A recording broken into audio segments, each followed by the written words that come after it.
guest today is a 6-foot guard from the University of Iowa, the NCAA all-time Division I scoring leader, the first pick of the WNBA draft, WNBA assist leader, all-star, and 2024 WNBA Rookie of the Year.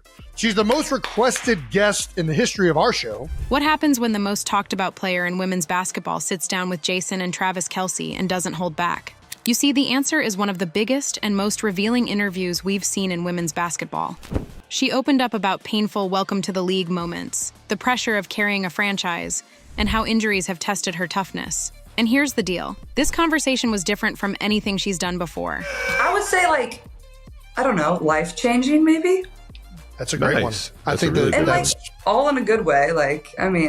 Things just change really fast. As you guys know, that's just how the world works. And especially with social media, people see a lot of your life, but that's what makes it fun and why I've had so many cool opportunities too. So it's crazy, looking back at a year ago today or around this time, I was just beginning my senior year of college.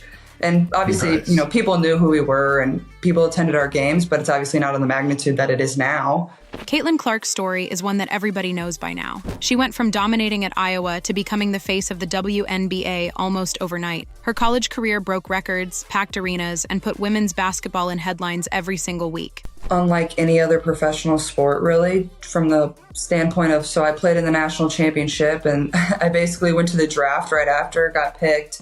And then you basically pack up and move. You're moving in April, you don't even finish senior year of college. And I guess for you guys, what was it? You go to the combine. How long do you have to prepare for the combine? A few months. And then you get drafted and you still got a little time to get acclimated to the new city. When you dominate at that level, expectations follow you into the pros. Caitlin was drafted number 1 overall to the Indiana Fever. And just like that, the weight of turning a franchise around was on her shoulders.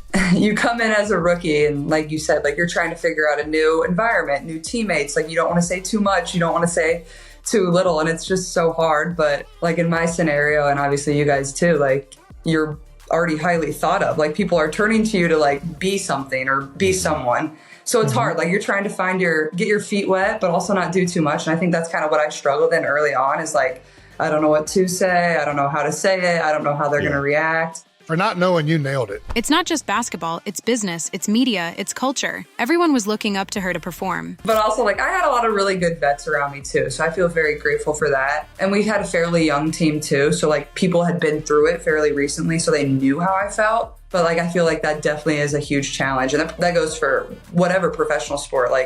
You're trying to learn, but also people are looking at you you got to perform and be what they drafted you to be. And that can be tough. Yeah. And the buzz around Caitlin wasn't just about how she scored points. It was about how she drew fans in. She became a household name, and the WNBA quickly leaned on her as the player to bring new eyes to the league. Come to think of it, that's why Jason and Travis Kelce wanted her on their show. They don't just bring athletes on to talk stats. They want personalities, stories, and moments that go beyond the game. Caitlin fits that perfectly. And the moment that really set the tone was when Caitlin described her toughest welcome to the league moment. That story about her ruptured eardrum, that's where things shifted from fun to raw. It was early on. I want to say it was our 10th game of the year. We're playing in New York versus the Liberty, who ended up winning the championship this year. Yep. And somebody set a screen on me and I hit my ear just perfect on the girl where my eardrum popped and ruptured. Ooh. And I knew it right away because I've done it before and I was just it hurts so bad. I don't know if you guys have ever done that, but I've done it. How did you do it before?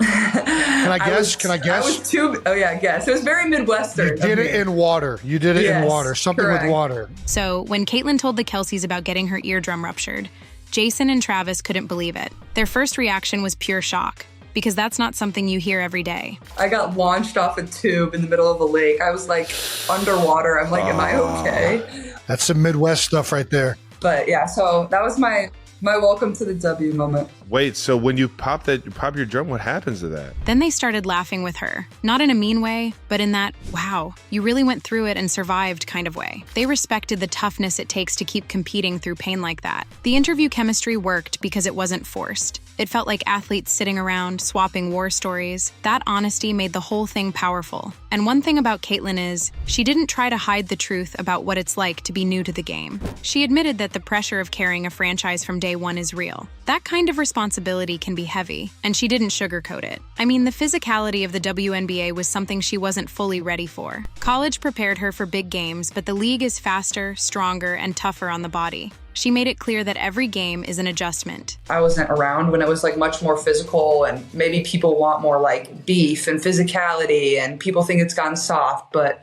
I think that's also because the skill has just changed. And like, that's what's great about basketball. Like, it's always evolving. Like, it's going to be different than when MJ played. It's going to be different in 10 years than it is now. So it's hard for me to like put my finger on like why it has gone down. Come to think of it, most players in her position would stay quiet about struggles. But Caitlin explained how she's learning day by day, game by game, to figure it out. She showed that she's not afraid to be real about the grind. Her tone wasn't defensive. She wasn't making excuses. She was open, reflective, and willing to show fans that she's human. That's rare for an athlete under this kind of spotlight. Aside from this, Caitlin also addressed something bigger: her injury. That lingering groin issue has been hanging over her all season.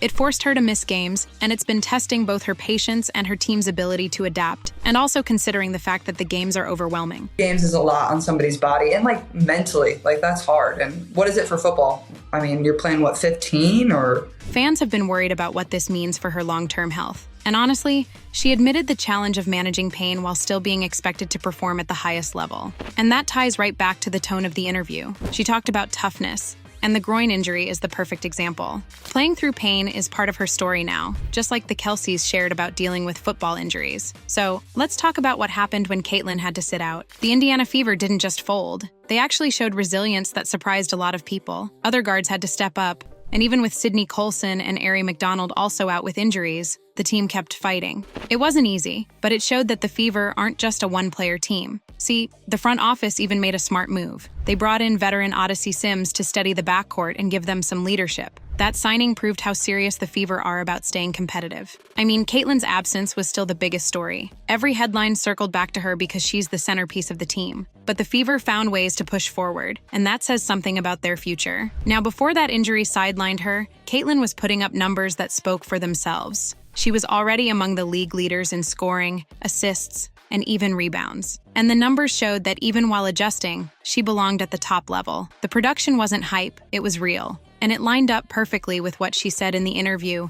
about how the league tests you from day one. This duality is what makes her story so compelling. She can be honest about struggling while still producing elite-level numbers on the court. That balance tells you everything about her potential. And it's no wonder fans see her as the face of the franchise. Even when she's sidelined, she's the biggest headline in the room. This interview wasn't just about a funny story or an injury. It showed the bigger picture of Caitlin's role in the WNBA. She's the bridge between the massive college basketball fan base and the pro game. Every word Caitlin says gets amplified. And when you put her on the Kelce brothers platform, that voice reaches NFL fans, casual sports fans, and people who might never have watched a WNBA game before. See, that's why this matters so much. Caitlin is more than an athlete right now. She's a cultural figure, helping to shape the future of women's basketball. Jason and Travis made it clear that they respected her mental strength. They've had plenty of athletes on their show, but they highlighted Caitlin as someone who changes the game by the way she carries herself. Anyway, the Kelces didn't just listen. They compared her toughness to what NFL players go through. That's a huge statement because it gives her credibility with a whole new audience. This crossover effect is massive. NFL fans who may never have cared about the WNBA are now seeing Caitlin Clark as legit. That's how stars grow beyond their sport. Also, Caitlin's personality shined through. She was funny, real, and unpolished in the best way. Fans loved how she wasn't putting on a media-trained act. She was just herself. That authenticity is why people keep rallying around her. It makes the story bigger than basketball. So, let's pull this together for what it means right now. Caitlin is still working on her injury recovery. That's going to be the key factor in how the Fever moves forward. The team already proved it can survive stretches without her, but let's be honest, they need her on the floor to compete at the highest level. Her honesty about the grind shows that she knows this is just the beginning.